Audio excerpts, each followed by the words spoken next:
زبان سے کیا میں کہوں آپ سے چھپا کیا ہے، زبان سے کیا کیا دائیں دیکھا بائیں دیکھا. تو یہ عقیدہ اپنے ذہن میں راسخ کر لیں کہ اللہ تبارک و تعالی مکان سے اور جگہ سے پاک ہے. یعنی اللہ تعالیٰ نہ اوپر ہے نہ نیچے ہے نہ دائیں ہے نہ بائیں ہے، کسی بھی جہت میں اللہ تعالیٰ موجود نہیں ہے. اچھا، اللہ تبارک و تعالی نہ لمبائی میں ہے نہ چوڑائی میں ہے نہ گہرائی میں ہے. اب سوال یہ پیدا ہوتا ہے، عقل یہ کہتی ہے کہ پھر اللہ کیسا ہے؟ تو اس کا ایک سادہ سا جواب علماء نے دیا ہے، اس کو یاد رکھ لیں کہ اللہ تبارک و تعالی کیسا ہے جب دیدار کریں گے جبھی پتہ چلے گا. جب قیامت میں ہم اللہ کو دیکھیں گے تو اسی وقت ہم بتا سکیں گے کہ اللہ کی ذات کیسی ہے، کیونکہ اللہ کی ذات میں غور و فکر کرنا یہ جائز نہیں، حرام ہے. اللہ کی صفات میں غور کر سکتے ہیں. اب آپ دیکھیے کہ اللہ کی قدرت ہے. بڑے بڑے سائنسدان آج حیران ہو گئے، تو سپر پاور بنے ہوئے تھے.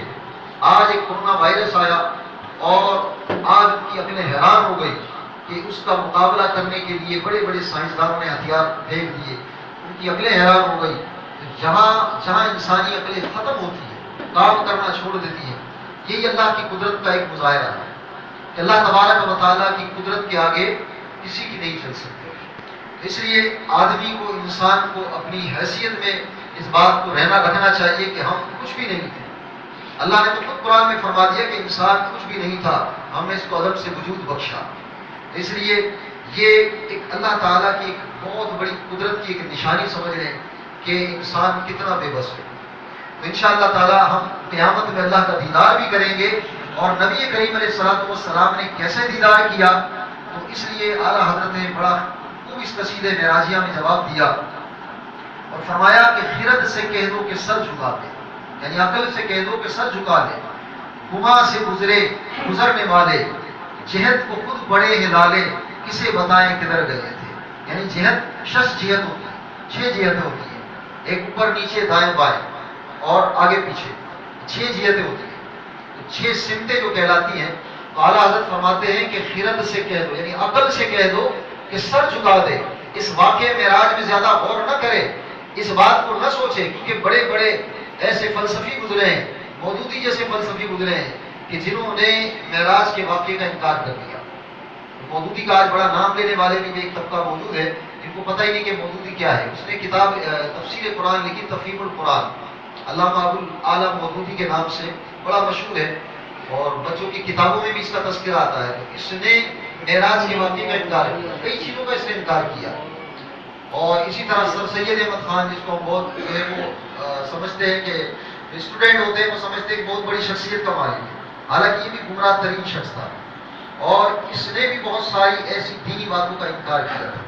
تو اب یہ کہ اعلیٰ حضرت نے اس کا جو جواب دیا، فرمایا کہ واقعہ معراج ہمیں قرآن سے اور حدیث سے پتہ چلا ہے. تو خرد سے کہہ دو کہ سر جھکا دے، گما سے گزرنے والے جہت کو خود بڑے ہلالے، کسے بتائیں کدھر گئے تھے. سراغ عین و متا کہاں تھا، نشان کیف و الا کہاں تھا. نہ کوئی ساتھی، نہ کوئی راہی، نہ کوئی ساتھی، نہ سنگ منزل نہ مرحلے تھے. تو یہ بڑا دلچسپ اور جو سمجھ لیں کہ روحانی واقعہ ہے. اب نبی پاک علیہ الصلوۃ والسلام نے جب معراج شروع ہوئی تو آپ اپنی چچی زاد بہن ام ہانی کے گھر تھے. بعض روایات میں آیا کہ آپ حتیم کعبہ کے اندر آرام فرما رہے تھے.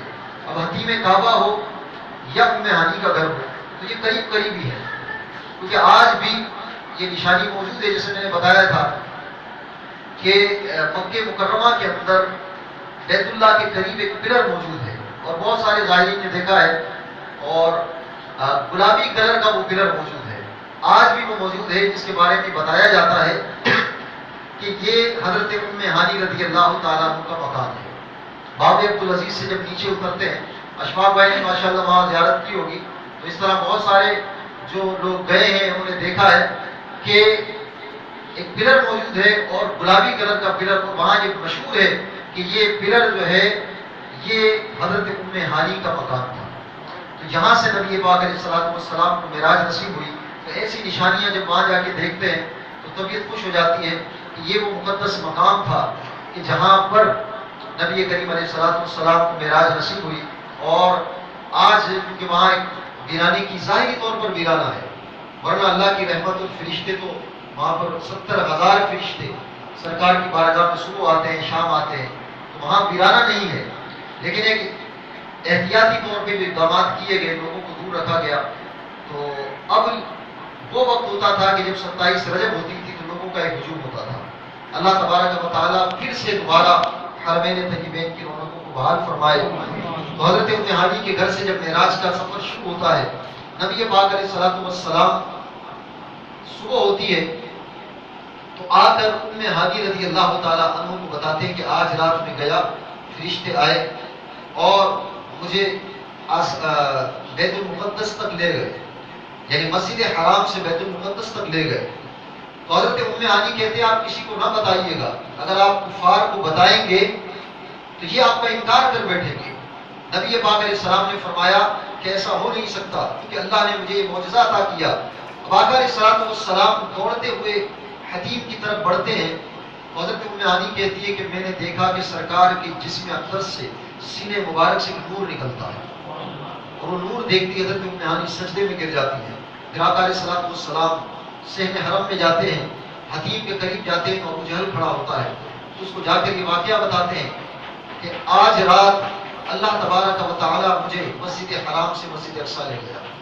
ابو جہل کہتا ہے یہ کیسے ہو سکتا ہے، کیونکہ وہ تو تھا ہی ابو جہل، تو اس لیے اس نے کہا انکار کر دیا کہ 1 مہینے کا جانا ہے 1 مہینے کا آنا ہے، اتنا بڑا دعویٰ کر رہے کہ کیسے ہو سکتا ہے۔ اب حضرت ابوبکر صدیق رضی اللہ تعالیٰ عنہ جب آتے ہیں تو ابو جہل ان کو کہتا ہے کہ آج تمہارے نبی نے عجیب دعویٰ کر دیا، کہتے ہیں کہ میں راتوں رات گیا اور راتوں رات واپس بھی آ گیا۔ تو حضرت ابوبکر صدیق رضی اللہ تعالیٰ عنہ یہ نہیں کہتے کہ میں جا کر تصدیق کرتا ہوں، بلکہ کہتا ہے کہ فرماتے ہیں کہ اگر میرے محبوب نے فرمایا ہے تو سچ فرمایا ہے، ہم تو صبح و شام ان کی آسمان کی خبروں کی تصدیق کرتے ہیں، یہ تو چھوٹی سی بات ہے۔ اب یہ جو واقعہ معراج ہوا، یوں سمجھ لیں کہ نبی کریم علیہ السلام نے کفار کو صرف مسجد حرام سے مسجد اقصی تک کا سفر بتایا، اور یہ جو سفر تھا اس کو معراج کہا جاتا ہے۔